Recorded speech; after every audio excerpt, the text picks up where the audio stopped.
Good afternoon. We are ready to get started, and we are starting the afternoon session of the second day of the hearings for the House Study Committee on Cannabis Waste and Recycling to give the public a summary of what we've done so far. On yesterday, we started with the University of Georgia College of Agricultural and Environmental Sciences, Dr. Timothy Coulong, and Georgia Tech Renewable Products Institute, Dr. Chris Lutgen. They spoke on the science and processing of cannabis, followed by Botanical Sciences, LLC, Tyler Anthony and Chase Bradshaw, spoke about logistics within their organization, and the morning session ended with the Georgia Environmental Protection Division with John Eunice and Lena Chambliss. The afternoon session, we had Andrew Turnage with the Georgia Access to Medical Cannabis Commission that went over rules and regulations, followed by the Georgia Department of Agriculture. They went over state regulatory oversight from a USDA perspective. Later, we had Reginald Snyder from Taylor English Dumai LLP and Council for State Governments, Nick Bowman, that went over international and domestic opportunities as well as policy and legislation. This morning, we opened up the session with the Georgia Institute of Technology School of Public Policy, Dr. Daniel Matisoff, followed by the president of Atlanta Technical College, which is part of the Technical College System of Georgia, Dr. Victoria Seals, and she was followed by Dr. Matthew Williams of the Interdenominational Theological Center. And then we had Attorney Dietrich Crawley, who spoke on some specific instances of transporting waste, that the legalities of it per se. And we also had a Mr. McCormick that spoke on the personal side of why we're even here in this space. And we also had Dr. Raduca with Georgians for Responsible Marijuana Policy that went over an assortment of different policy issues within the space. And we actually changed the schedule somewhat because we ended early, and we had Michelle Moore, who talked about the federal funding piece. She went over Justice 40, the Inflation Reduction Act, as well as the Infrastructure and Jobs Act. This afternoon, I'm happy to have Dr. Trout here. He is with True Leave Georgia LLC. He is going to give us a national perspective. And I am Representative Misha Maynor. I represent District 56 here in Atlanta. We have some other members of the committee. We have Chairman Corbett. And since it's a new session, I would like you to just introduce yourself. Thank you, Madam Chair. John Corbett, House District 174, which is Lowndes, Eccles, Clinch, Ware, Charlton, used to be Camden, until next week, and then I will pick up Brantley County. So right along the Florida line. So glad to be here. I'm Mac Jackson from District 128. I represent Washington County, Hancock County, Glasscock County, a portion of McDuffie County, and a portion of Baldwin County. And we also have Attorney Brian Hines and Dave Berry that have been assisting us throughout this process. Dr. Trout, can you start? Oh, we also have, I'm so sorry, we have Representative Dale Washburn online. We also have Representative Alan Powell that is calling in. And so, Dr. Troutman, if you can introduce yourself, tell us a little bit about your experience and your background and how you got into this conversation. Absolutely. And I just want to thank the committee for inviting me here today to participate. Again, my name is William Trout, and I am a naturopathic medical doctor. I specialize in botanical medicines. I'm licensed in Arizona and Maryland, and I've been working in the cannabis industry for over a decade now, beginning with when our medical cannabis program passed in Arizona. And I've worked in up to 10 states, helping them get their medical cannabis programs off the ground and supporting patients and the medical community as we bring this medicine to the patients in these individual states. And today I will be talking about the history of cannabis. However, I could do a college course on the history of cannabis and probably not touch on all the most important topics. So we're going to stick to historically significant events that have profoundly impacted human culture. Cannabis sativa L. This is the accepted botanical name, named by Carl von Linnaeus. The L stands for Linnaeus. He's known as the father of taxonomy. He started the binomial nomenclature system as far as two names, a general name, and then a species or more specific name. And he first described Cannabis sativa in his Species Planetarium in 1753. Sativa means cultivated, and this has special importance with cannabis because many people believe that cannabis was one of, if not the first cultivated plant when humans went from hunters and gatherers to agricultural societies because of all the different products and resources that cannabis can and has provided.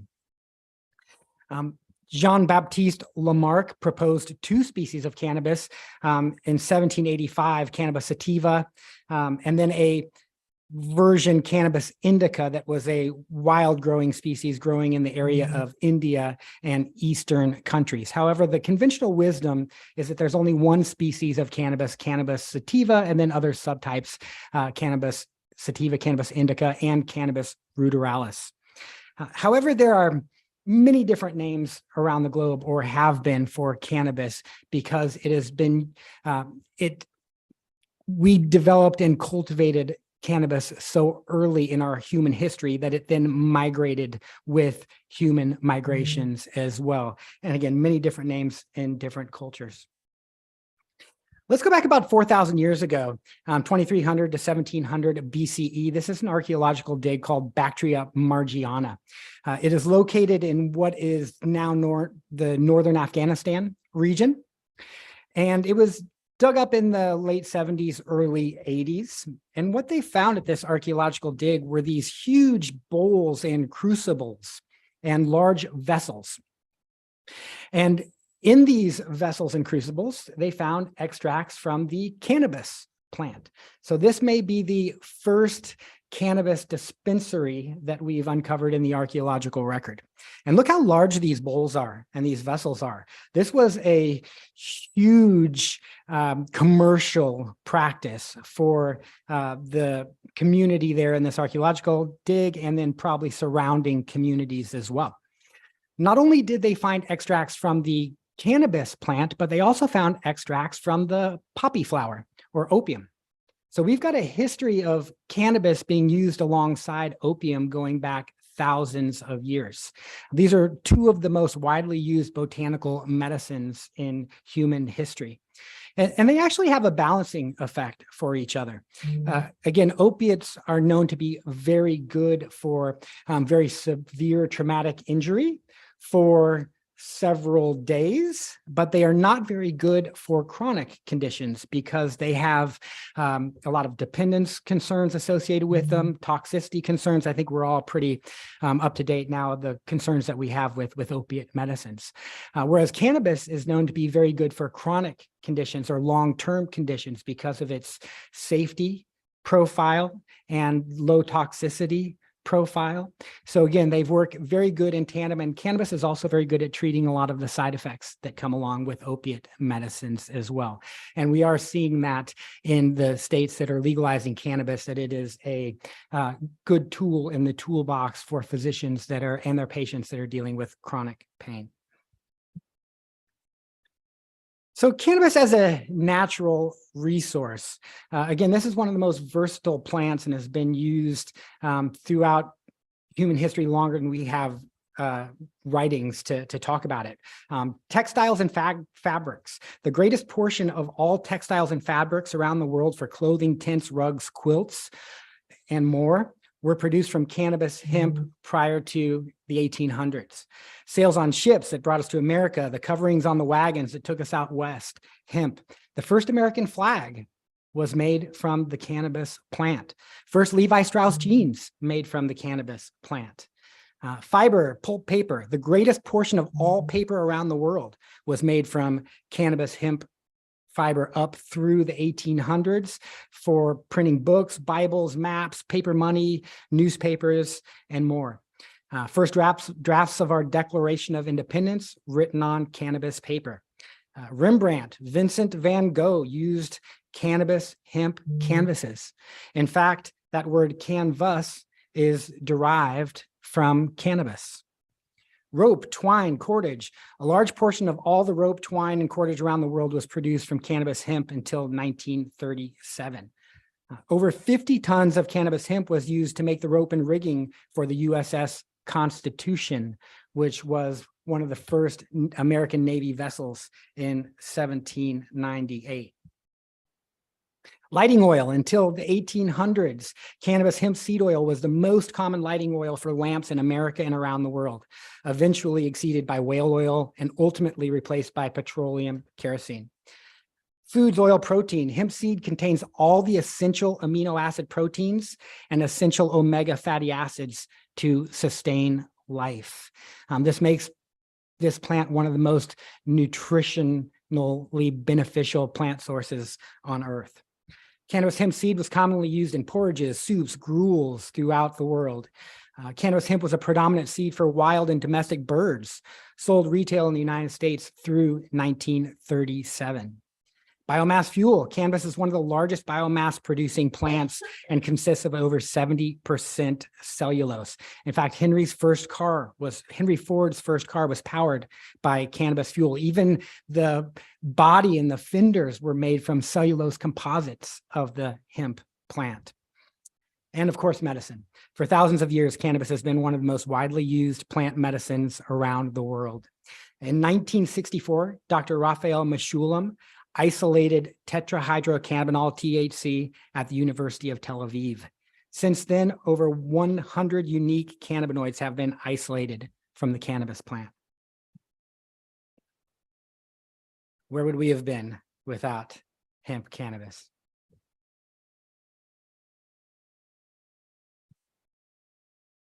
In 1913, the United States Department of Agriculture put out a publication on hemp, and they noted it as the oldest cultivated fiber plant.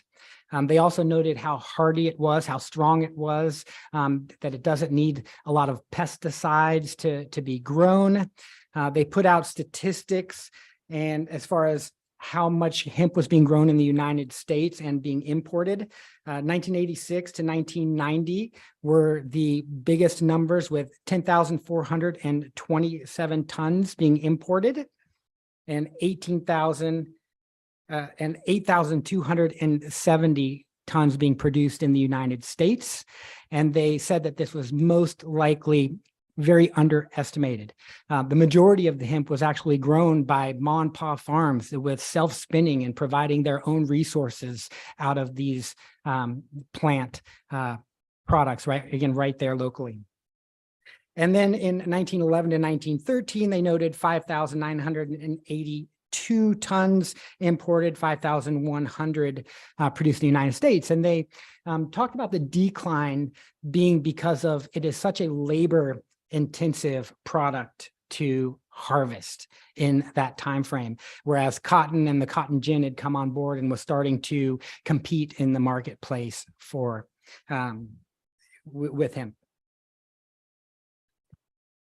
Popular Mechanics put out an article in 1938 called The $1 Billion Crop. They actually penned this article in the spring of 1937, so before it was prohibited to grow hemp and cannabis in the United States.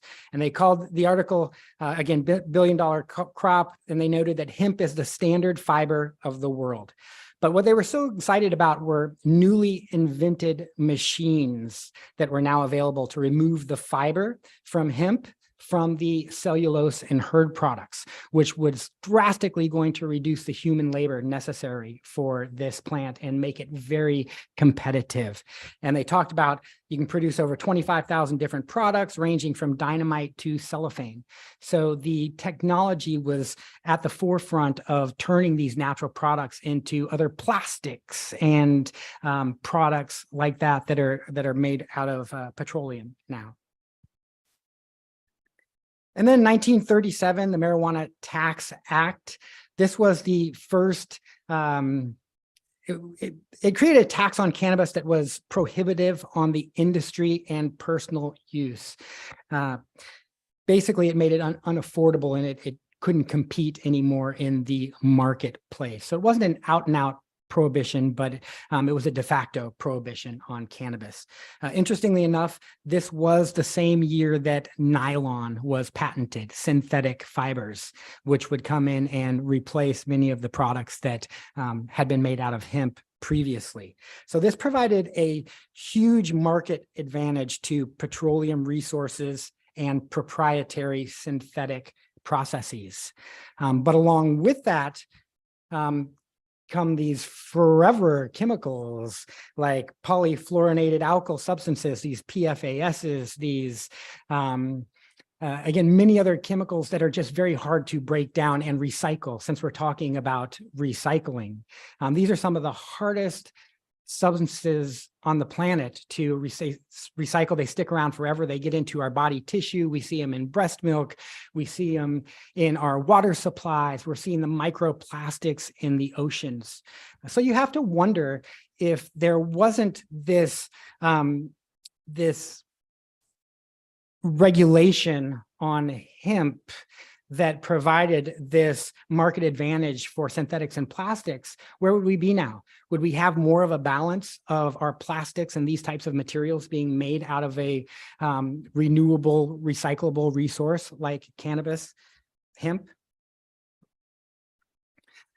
Marijuana Tax Stamp Act. So cannabis was part of our medical pharmacopoeia right up until 1941. Prescribed by physicians here in the United States for many ailments.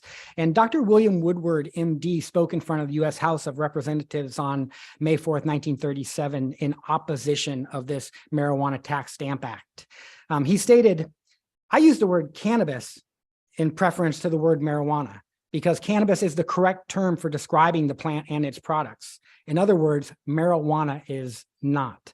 So that wasn't even what we called this plant in this country at that time of the Tax Act. The burden of this bill is placed heavily on the doctors and the pharmacists of the country. And I may say very heavily, most heavily, possibly of all, on the farmers of the country.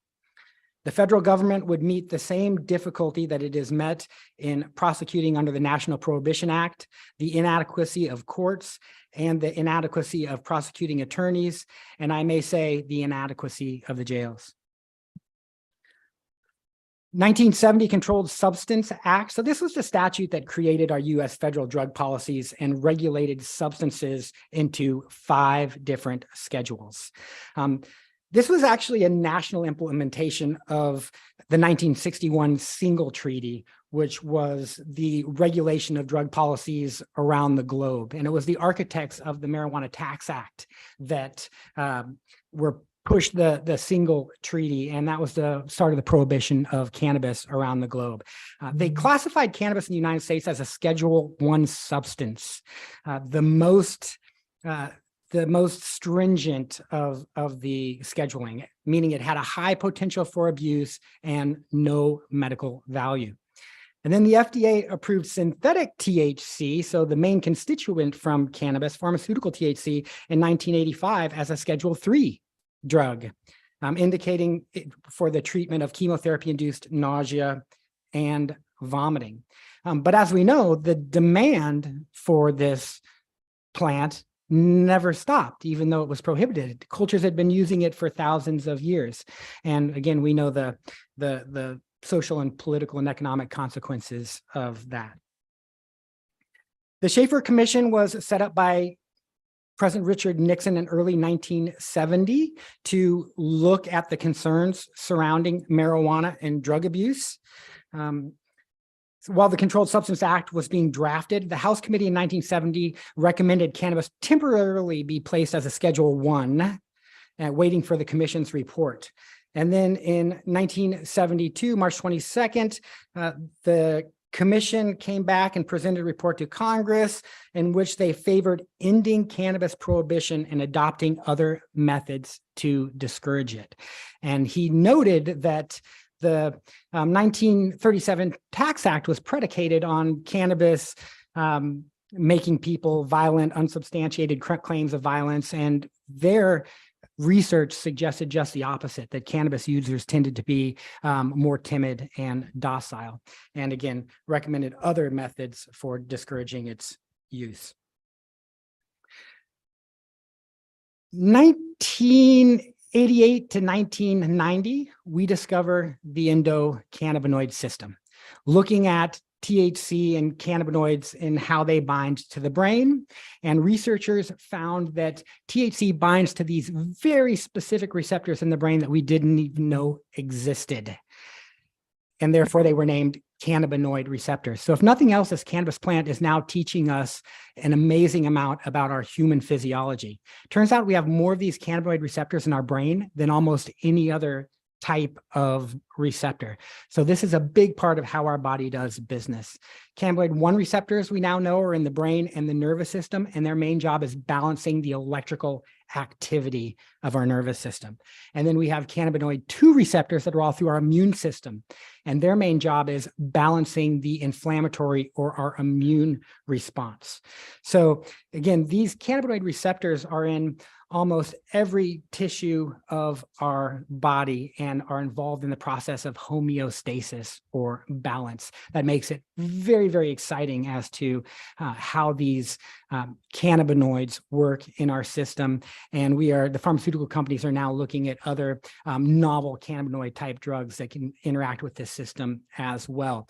The other interesting thing about this, though, is we have very few of these cannabinoid receptors in our lower brainstem that controls our heart rate and our respiratory rate. And that's why the conventional wisdom at this point is that it is impossible to have a lethal overdose on cannabis because of that. So again, this is a very safe medicine because it's so close to these natural endocannabinoids that our body produces that are messengers to this endocannabinoid system. Very exciting. In 2017, the National Academies of Sciences, Engineering, and Medicine looked at all of the clinical studies available on medical cannabis to see if there was any validity to the argument that there was no evidence that cannabis has medical benefit. And after looking at all of the clinical evidence, they concluded that there is good clinical evidence to suggest that cannabis or cannabinoids are effective in treating multiple conditions, treatment of severe and chronic pain, as an antiemetic for the treatment of chemotherapy-induced nausea and vomiting, muscle spasms associated with multiple sclerosis, short-term sleep outcomes, increasing appetite and decreasing weight loss associated with HIV/AIDS, improving symptoms of Tourette syndrome, improving anxiety symptoms in individuals with social anxiety disorders, and improving symptoms of post-traumatic stress disorder. So there is definitely clinical evidence out there on cannabis being effective for certain conditions, and that is in spite of it being a Schedule I substance, which makes it very tough to do research on botanical cannabis.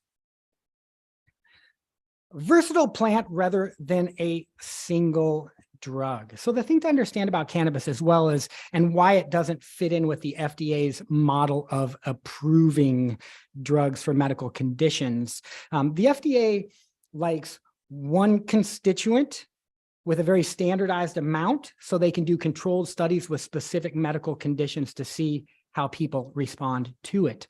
Well, botanical medicines have a lot of variability in their constituent profile by nature.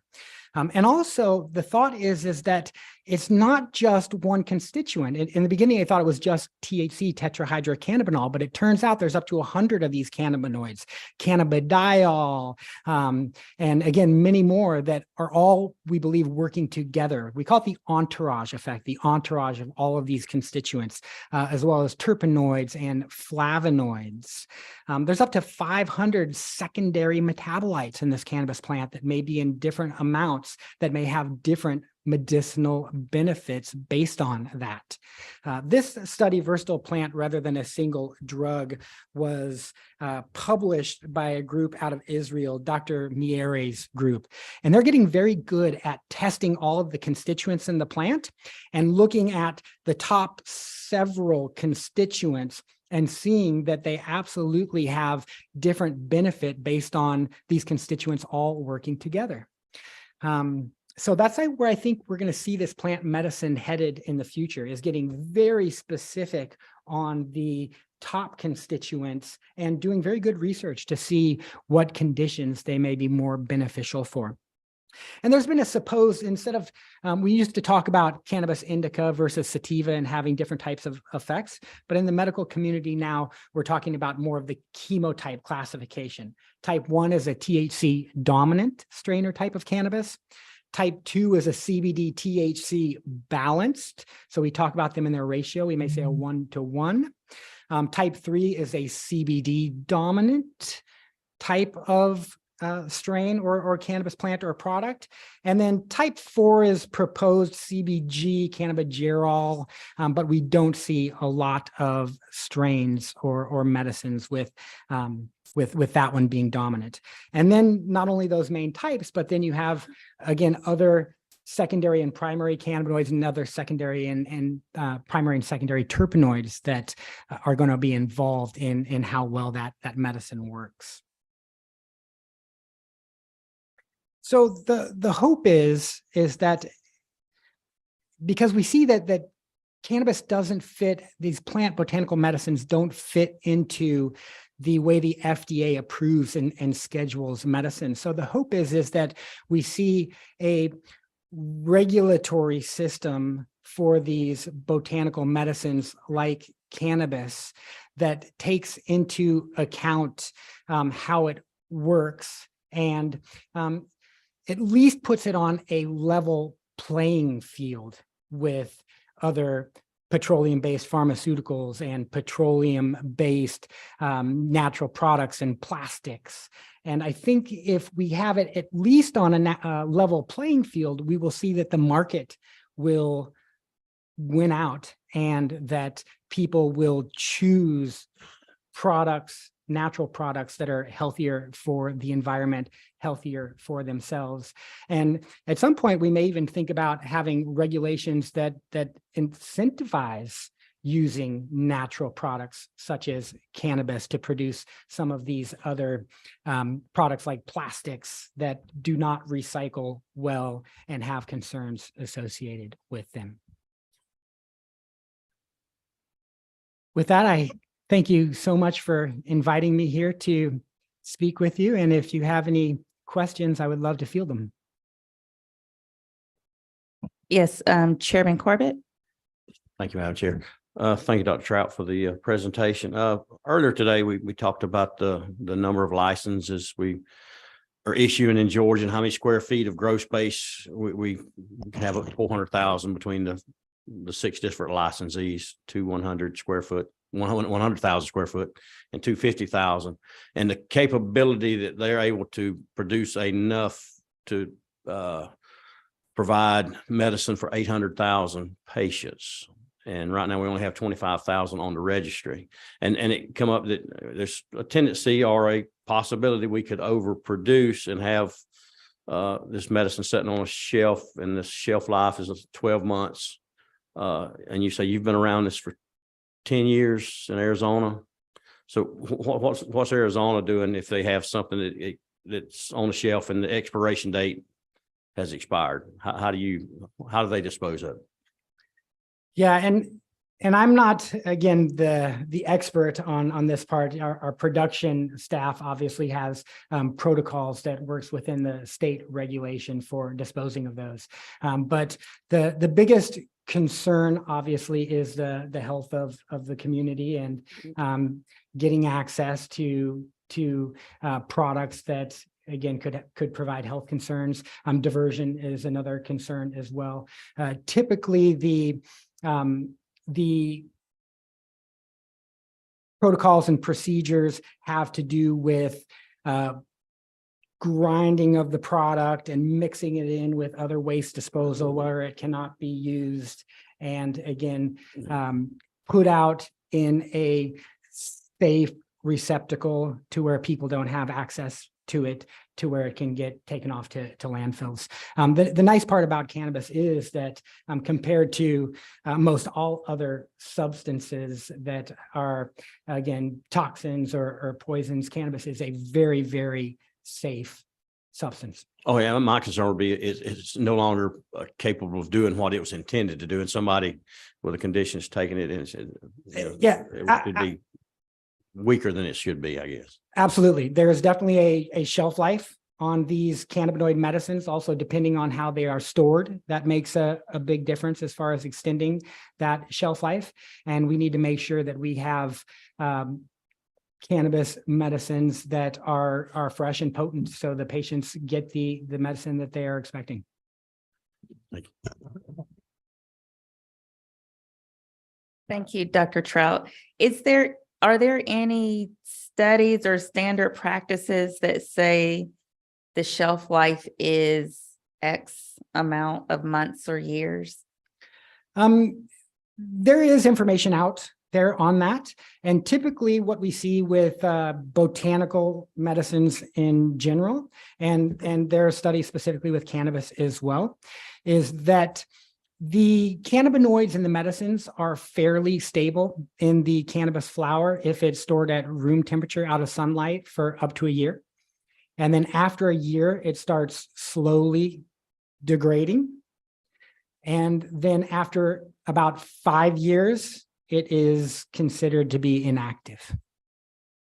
Okay. Thank you. I just wanted to go to page 6 of your pamphlet, and it's starting with the Marijuana Tax/Stamp Act, and just wanted to make comment that Dr. William Woodard, with all of his initials after his name, think about the foresight in 1937 to talk about the injustices within the criminal system even back then. I think that's just fascinating.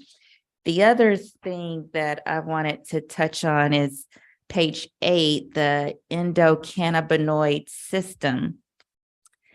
You know, it's so interesting because when you're talking right now, over the course of the few days, we've talked about all of the different strains, you know, Delta 8, Delta 9, Delta 10. And with these mutations, there, you know, at one point can be a Delta 25, right? And so when you're talking about the cannabinoid receptors within our brain, I think I'm just making a comment. It's just very interesting because when you're talking about cannabinoid 1 receptors, I'm immediately thinking about all of the mental health challenges that people are facing today. And, you know, if this were a legal substance, the amount of research the universities could be doing within that space, and the cannabinoid 2 receptors, just from an immunological perspective, we know that stress can break our body down, which is still connected to the mental health component, and you call them constituents or neighbors, so to speak. And so, you know, it seems that this is a plant based on your research. I didn't know a lot of things. So thank you for the information, but it seems like this, again, the purpose of this study committee was to open our eyes and let the public, as well as the state of Georgia, know of all of the other great benefits that this plant can do, and let's not think about it in such a limited perspective. Your report is going to go in the final report, and we really thank you for your time. Thank you very much. Next on the agenda, we have Mr. Jimmy, and I hope I'm going to say this right, Samartis. I know I'm saying that wrong since I had the extra initials, and so please correct how I'm saying your name. And he is the CEO of LanzaJet. He's also going to be our last presenter of the study committee. And I'm really excited to hear from him. He has some fascinating news to kind of tie the past 2 days all into, what is the future of Georgia? So if you can just start with introducing yourself, telling us about your background, and how you can add to the study committee. Great. Well, thank you very much. Hopefully you can hear me okay. Can you confirm that audio is coming through okay? Yes. Excellent. Well, thank you for having me. I'm Jimmy Samartzis. I am the CEO of LanzaJet. LanzaJet is a technology company that is focused on the clean energy transition that's happening across the globe to create sustainable fuels for aviation and transportation in general.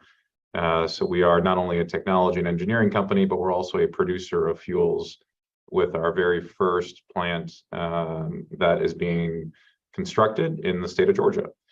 And by way of background, I've been at this since about 2008. I was an executive with United Airlines, leading a lot of the push in the industry around sustainability and how do we create a more sustainable aviation sector, and leading the push to create fuels that are made from something other than fossil crude oil. So I'm very happy to be here with you today to share a little bit of what we're trying to do as an industry, but also importantly, what we're doing in Georgia and the significant impact that I think we're having in the state of Georgia as well. So I have a few slides to share. If I may do that, I can pull them up. And then we also have a short video to share as well. Hopefully that all works. Yes, please.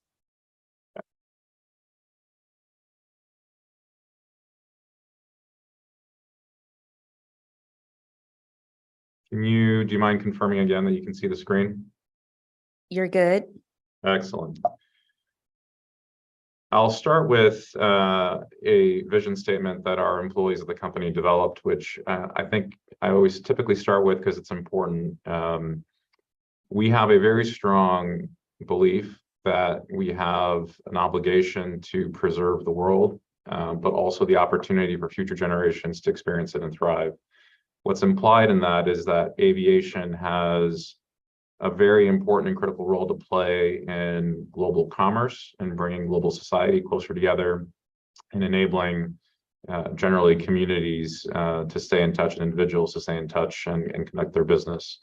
So we have a very strong belief that how do we enable aviation to continue to do that and to continue to grow, especially in developing economies around the world, but how can we do that in a sustainable way? And one way to do that is by developing and producing sustainable aviation fuel. Sustainable aviation fuel, just by way of context and background, is a drop-in fuel.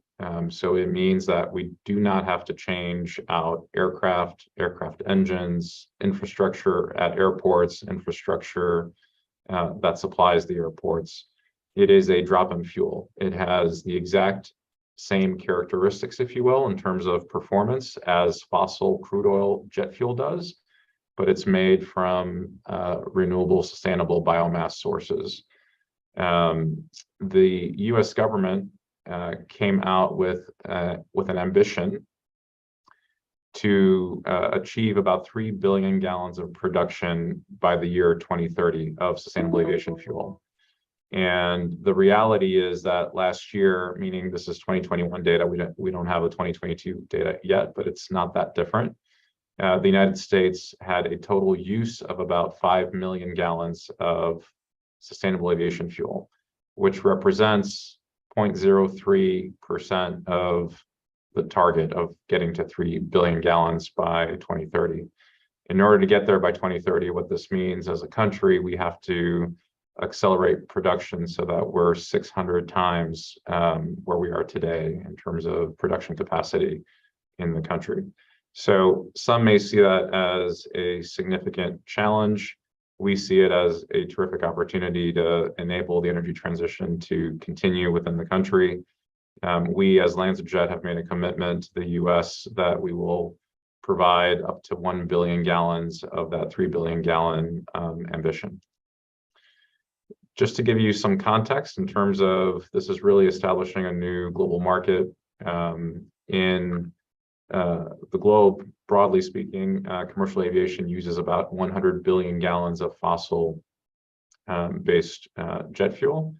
And across the globe, only about 33 million gallons of sustainable aviation fuel were used again in 2021.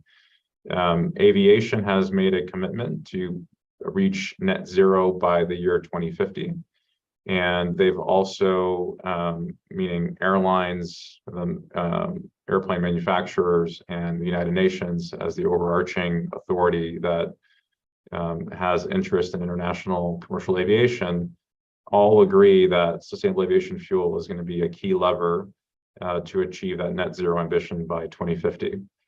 It is expected that 65% of that, of getting towards net zero, is going to be attributed to sustainable aviation fuel. What that means in terms of building a new global market, there is a significant need for government engagement and enablement through policy to support developing a new industry. So that means not only having the ambition and the goals, but having the appropriate incentives, the appropriate mandates, and the appropriate support for scaling new technology, which is, generally speaking, first of a kind technology that is just now hitting the market and that is beginning to scale. From a LanzaJet perspective, we start with ethanol as the starting point, and we convert that ethanol into sustainable aviation fuel. So this is a unique process. It's one that we co-developed with the US Department of Energy. It is technology that originated in the Pacific Northwest National Lab and was scaled up with, excuse me, LanzaTech, which is the company that spun us out in 2020 and created LanzaJet. Key to sustainable aviation fuel production are pathways. Alcohol to jet, meaning ethanol as a starting point to get to SAF, is a pathway. These pathways have to go through an approval process through ASTM, which is the American Society for Testing Materials, which essentially gives the stamp of approval that that pathway produces a fuel that achieves the quality and the safety characteristics that is expected and needed in commercial aviation. So our technology and the pathway for alcohol to jet, using our data from our pilot plant, was approved in 2018. So what that then meant is that the fuel that we produce using our technology and our pathway is certified to be used in commercial aviation. We have announced publicly about 300 million gallons per year of SAF production. There is more that we're working on that we have not yet announced. And as I mentioned, we've also indicated to the US that we will strive to hit a 1 billion gallon target of production here in the United States. And we have our first, and it's the world's first, ethanol alcohol to jet facility coming online in 2023 in Silverton, Georgia, which is in Trutland County. Just to advance a little bit, we have assembled a terrific group of investors that back our company. These are international companies like Shell Oil. Suncor Energy is Canada's largest integrated energy company. British Airways out of the UK. Mitsui is a Japanese conglomerate involved in many industries across the globe. And then we've also brought on board funding from Microsoft, which was a $50 million fund to support the plant in Georgia. We also recently announced back in October of last year funding from Bill Gates' Breakthrough Energy Fund, which again supports the plant in Georgia. along with grant funding from the U.S. Department of Energy, specifically for the plant in Georgia, and also support from Al Nippon Airways. So this group of investors and supporters for us not only helps us build this first of a kind plant and the world's first commercial scale plant in Soperton, but they also are involved in all aspects of the value chain. So you can imagine that British Airways, for example, is an off-taker of the fuel that we produce. Whereas companies like Mitsui, which is a very large global trader of ethanol, is supporting us on the acquisition of ethanol as the feedstock, as an example. Breakthrough Energy is a significant addition to our team. Bill Gates established Breakthrough Energy as a way to catalyze the development of new technologies. And in particular, they established what's called the Catalyst program, which is intended to support technologies that are commercially scaling. So we are the first investment that Breakthrough Energy has made through the Catalyst program, and the first investment in sustainable aviation fuel.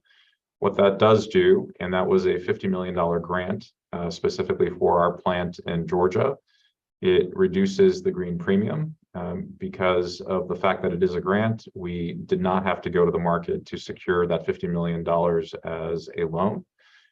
You can think of that as, saving us at least 75 cents per gallon of jet fuel we produce. It enables us to continue with this urgency around getting production scaled, and it helps us catalyze global growth. And I'll show you here in a little bit that Georgia for us is the first plant, which I've mentioned, but because of the success that we're having in Georgia, it's enabling us to deploy our technology throughout the US and throughout the globe. It's important to also understand that for us, we have the flexibility to use any ethanol. The carbon intensity, also known as CI of ethanol or of any product really, is critical. So having ethanol that has the right carbon intensity is important to us, meaning a reduction in greenhouse gas emissions. So we are using ethanol that is available in the market today. Just for the point of clarity, within the United States, the US produces about 17 to 18 billion gallons of ethanol that is used primarily in road transport. And then between North and South America, you probably have about 30 billion gallons of ethanol production today. The majority of that is used as a blending component into gasoline. And as road transport is electrifying, it's a significant opportunity for the ethanol producer community to see aviation as a new market opportunity for them. So this technology like ours presents a significant sort of industrial component here in the United States, meaning the ethanol production, to have a new viable market to serve longer term. At the same time, we also work with various companies in ethanol production technologies to produce new waste streams of ethanol.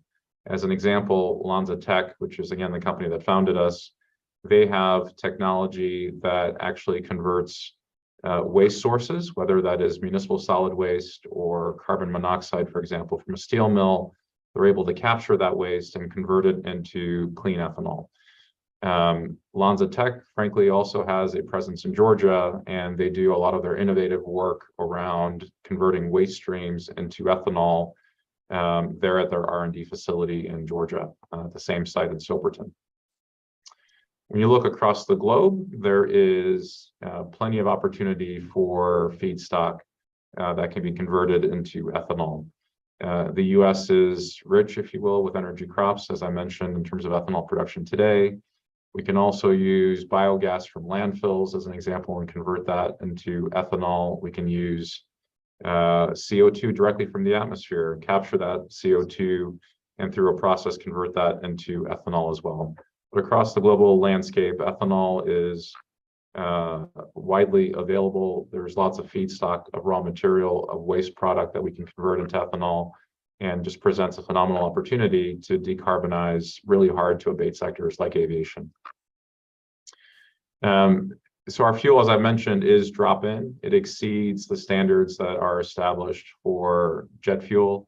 And it provides, depending on what we use as the feedstock, at a minimum, a reduction of, 70% in greenhouse gas emissions compared to fossil crude-based jet fuel. It has no sulfur, and it has more than 95% reduction in particulate matter. So from a local air quality perspective, it has significant benefits.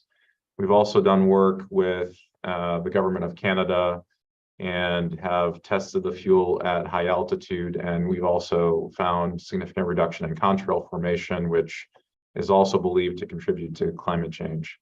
Right now, all sustainable aviation fuel has a max blend of 50%. There is work currently going on with ASTM to certify the fuels for 100% use. But this is not really an issue of hitting a blend wall anytime soon, considering how little production of SAF there is across the globe. And we have the flexibility of being able to use any ethanol. Excuse me, Soperton for us is extremely important. Not only is it as I mentioned, sort of the technology and R&D innovation center for Lonza Tech. For us, it's the site as the first commercial scale facility. And what we have decided to do with this first facility is to develop it in a modular format, which means that we develop the actual refinery unit offsite in climate controlled conditions. That enables us to keep it on schedule and within budget and not exposed to the elements. So the refinery unit, which is the novel technology, has been fully constructed. It is now being assembled in Georgia. And here on the right-hand side, you have a live picture of the facility now being erected in Georgia. So we've been doing a lot of the construction work on site, preparing the foundations for it and the utilities and the infrastructure. The actual refinery unit is now being erected. It is going to be about 150 feet tall. So it's a large structure in rural Georgia that will produce 10 million gallons per year of sustainable fuels. We have been doing work with the Port of Savannah as well for the potential import of ethanol and potential export of fuels. So there's quite a bit of economic activity within and around Soperton all the way to Savannah. We estimate about $70 million in annual economic activity. We're investing more than $200 million in Soperton for direct sort of infrastructure and capital construction. So that equates to a number of jobs during the construction period, as well as permanent jobs at the site. We are also very much focused on bringing in local talent to run and operate the plant, which has been proven to be a really great opportunity to train up local Georgians to be able to operate on novel technology and refining technology of this sort. We did have a major event in December of this last year where we brought together more than 150 individuals representing not only our investors, but partners that have been critical in enabling this industry to get off the ground. And it became a moment for the industry to celebrate how far it has come in the development of sustainable aviation fuel. It was a celebratory event where we had certainly local officials from Soperton and Truitland County, but also the state who were present, and then national and international organizations who also joined us. And I do have a video that I would love to try to share with you as well as soon as I get through this presentation. Our Georgia event, as I mentioned, had folks from across the globe that actually attended, including representatives from the UK government, and folks came in from as far as Japan to be a part of the event. So we had 2 to 3 days of activity between Savannah and Soperton, which was truly a terrific opportunity to showcase Soperton, showcase Truitland County, showcase Savannah and Georgia, and all the good work that's going on there. We have been doing work with folks at Gulfstream, and I've been partnering with folks at Coca-Cola, for example, on sustainable aviation fuel as well. I'll end by sort of sharing with you that government support has been critical in helping us get to this point, but also going to remain critical in the years ahead as we continue to think about scaling up this industry. So we have multiple layers of support. From the international perspective, you have the United Nations that has been very much engaged through the International Civil Aviation Organization, ICAO, which has responsibility for aviation on a global basis. CORSIA, which is the carbon offsetting and reduction scheme for international aviation, has certain obligations for airlines to reduce their greenhouse gas emissions. Individual countries are then responsible for holding their airlines accountable for those reductions over time. Then you also have, nation state policies, whether it's in the United Kingdom, in Europe, as the EU, individual countries within Europe, Canada, have their own sort of structures for incentivizing the development of SAF. Here in the United States, the Inflation Reduction Act has language and has programs to support the development of SAF. One key program is what's called the Blender's Tax Credit, which exists for the first 2 years and then transitions to the Clean Fuel Production Credit. This provides a minimum of $1.25 per gallon of a tax credit, and upwards to about $1.75 per gallon. It's performance-based. It requires a minimum reduction of 50% in greenhouse gas emissions compared to fossil jet fuel.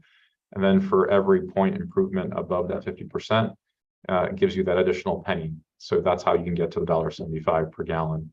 The US EPA Renewable Fuel Standard has its RIN program, which our products qualify for, which provides an incentive, if you will. And then from a state perspective here in the United States, you have the state of California with its low carbon fuel standard, which has been an important instrument, if you will, and the majority of SAF that is used in the United States today gets imported into California for use in California because folks want to capture that low carbon fuel standard value.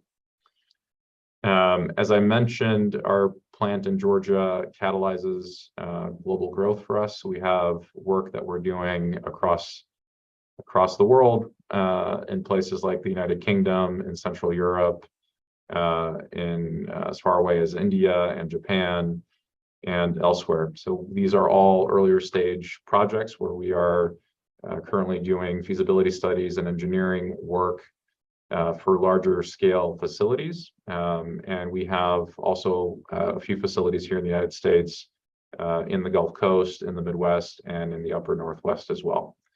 And then I'll end with a slogan that we use is "Someday is now." And what that means for us is that we don't have to punt this to someday take action. We don't have to wait for someday to have policy and funding and to have technology ready. We believe that someday is today, and we're proving that by doing all the work that we are doing in the state of Georgia and elsewhere. So that is my PowerPoint. If you have a few minutes, I can share with you the video as well. Yes, please. Just give me a second to get this working.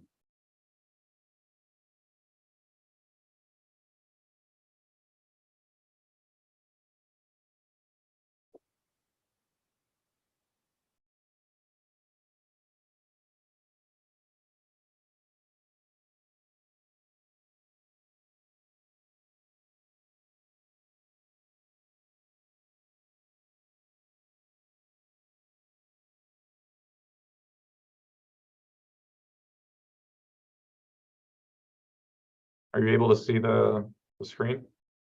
Yes. Okay, let's try this and see if the sound works.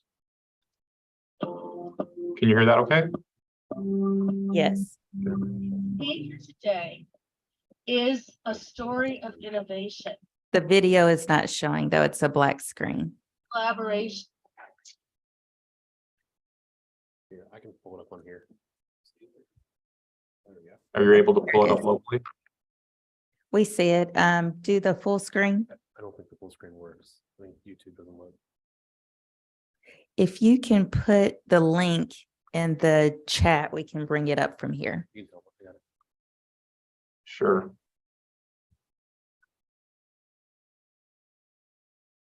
I had sent it earlier to Brian. If helpful, I can. You can let them know I have it. Okay, we're getting it on the screen for you. Thank you. great presentation so far. I know we probably have a few questions after the video. Not a problem. And the video is meant to share with you what we did in Georgia with the 150 plus people that came. I think it tells the story of the importance of what we're doing and how important Georgia is to us as well.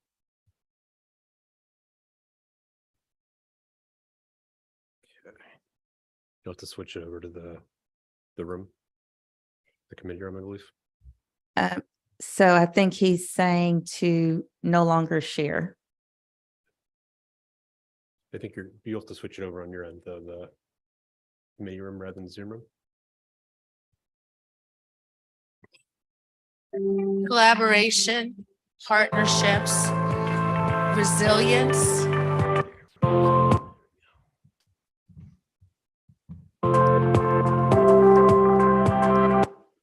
Today is a story of innovation, creativity, collaboration, partnerships, resilience.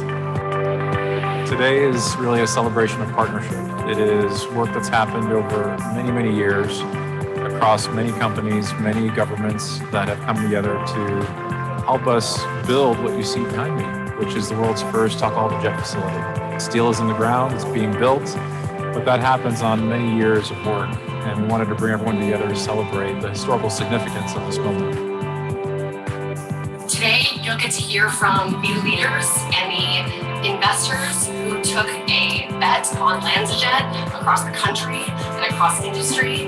Right when we were about to start LanzaJet, the global pandemic hit, which is crazy. I remember that. I had to convince my CFO to let millions of dollars go out the door to go to jet fuel production, and there were no planes flying, which is super crazy.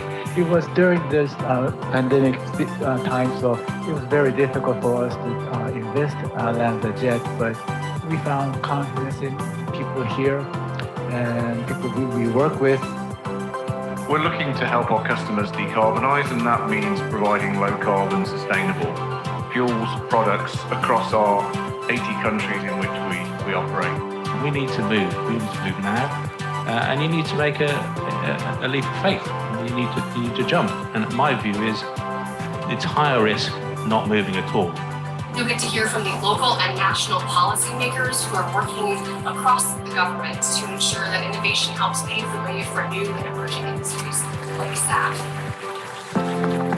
LanzaJet has made a huge investment in Soperton, Georgia, and it's going to be known worldwide, and we appreciate you all being here. This facility is also really exciting because of the role it plays in creating jobs in rural America. It's an agency of rural development. That's something we care an awful lot about. Everybody talks about producing sustainable aviation fuel or SAF, and everybody talks about all the projects that are in the works, but very few are actually being built like this one is. But it's going to produce 1/3 to 50% of all the sustainable aviation fuel in the United States. This is a really big thing for aviation and decarbonization of aviation in the United States. Missy is really keen to work with the LanzaJet to help build a sustainable society. Breakthrough Energy, our core mission is to support, enable, and accelerate the decarbonization of global economy. In order to take us from where we stand today, producing 51 billion tons of greenhouse gases a year, down to zero by 2050. The only reason we're here is because of the Department of Energy. The Department of Energy, which helped us develop this technology and build this plan.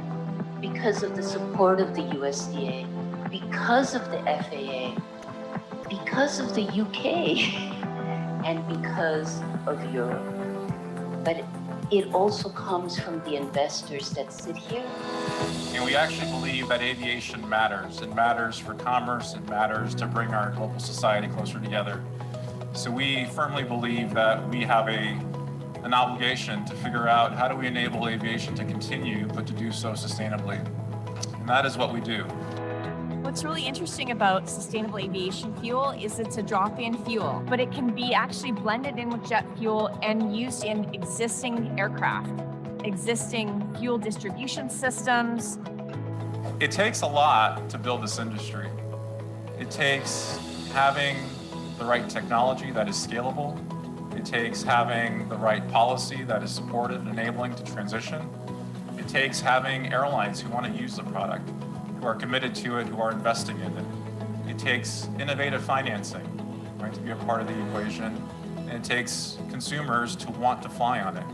Not just your individual consumer, but also your corporate consumer. Which is why it's awesome to have Microsoft here today, a company that leads and that shows you what it takes to be a part of this. When we at Microsoft think about decarbonization, including the role of our Climate Innovation Fund, we think about fundamentally changing the markets in which we're all operating. LanzaJet is doing something disruptive because the use of waste resources to make aviation fuel to recycle carbon is going to change everything. It's going to create an industry. So the word I would use is disruptive, game-changing. It is forward-thinking. This is the beginning. Groundbreaking. Pioneering. What we see behind me is a miracle in making. It's history, but it's also a miracle because it's actually happening now.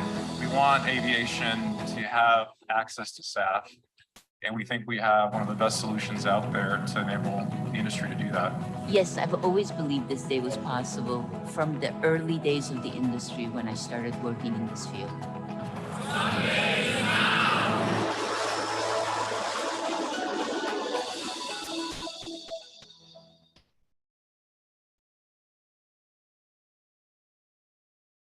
Hey husbands, if you already know exactly what you're getting. Okay, that's it.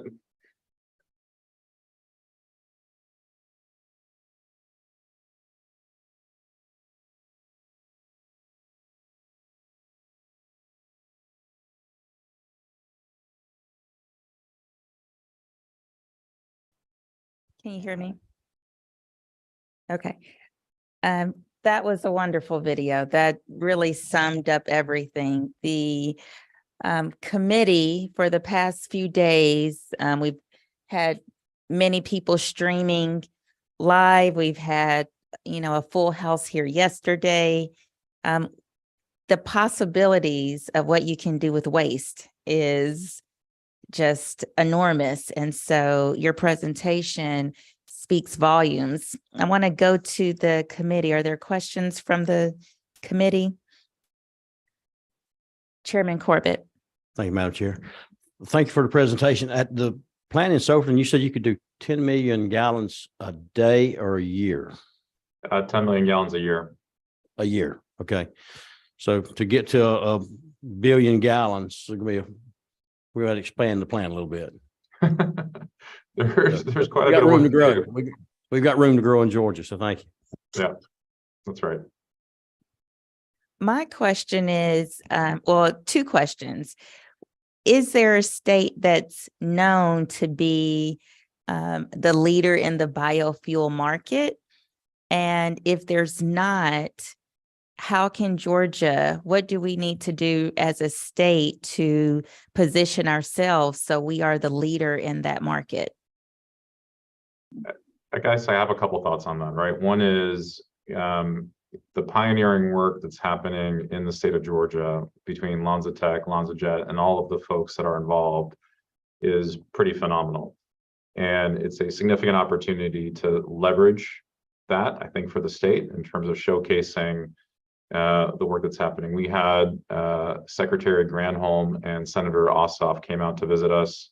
They were also visiting a solar panel production facility in the state of Georgia and other things. But there's a lot of clean energy work that's happening, manufacturing work that's happening, if you will, in the state of Georgia. So I think it's a great opportunity to capitalize on that. California right now is the leader in the country in terms of enabling the clean energy transition to happen. And the low carbon fuel standard, which I mentioned, is one of the reasons why that's the case. That has been a significant incentive traditionally for clean fuels in general. The way to think about it is it has provided, upwards to about $1.50 per gallon of value that you can capture by having your clean fuel in the state of California be used in the state of California. There have since been other states that are now actually very much currently making progress on developing their own programs. The state of Illinois, for example, is one. State of New York is another, that are making tangible progress. The state of Illinois is I think yesterday and today, frankly, within their House of Representatives, looking at a bill that might provide an incentive for sustainable fuels. So having the opportunity from within a state to keep the production within the state, I think is an opportunity to not be overlooked. Right now, when we might be producing fuel in the state of Georgia, the off-takers that we have want to potentially capitalize on the full stack of incentives that they can capitalize on. Every penny matters when you're talking about fuel. The fuel might very well make its way to the state of California just to be able to capture that low carbon fuel standard incentive, as opposed to keeping it local, avoiding the cost as well as the carbon impact of shipping that fuel to the state of California.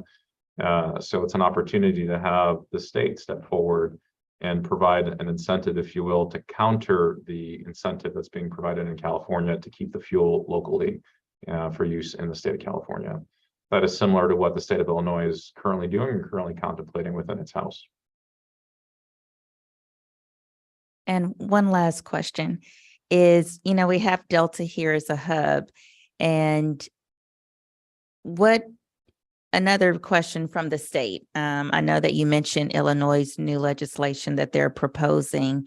How can the state help our stakeholders like Delta in this space, especially if the goal for the entire aviation industry is 2030, and that is, now 7 years away from today? Yeah, and that's a good point. If you think about the work that's ahead over a 7-year period, there's a lot to do in order to get to that level of production. Delta has been a strong supporter of the SAF industry. They were at our event in Georgia. We are, finding ways to work with them and partner with them in particular. But thinking about, again, a state-based incentive that enables companies like Delta to use SAF within the state of Georgia is going to be important. Otherwise, I think folks like Delta and other airlines will likely choose to use and uplift that product in places like California because it ends up being cheaper, being able to do it there. Hopefully that helps. I think that is the last question. We are so appreciative of the presentation as well as the video. I think the video was impactful. It really rounded out everything that we've been discussing over the past 2 days. We appreciate your time. The information that you gave us will be put into the final report, and we appreciate your service to the state. And with that, anything else, we are adjourned. Thank you. Great, thank you.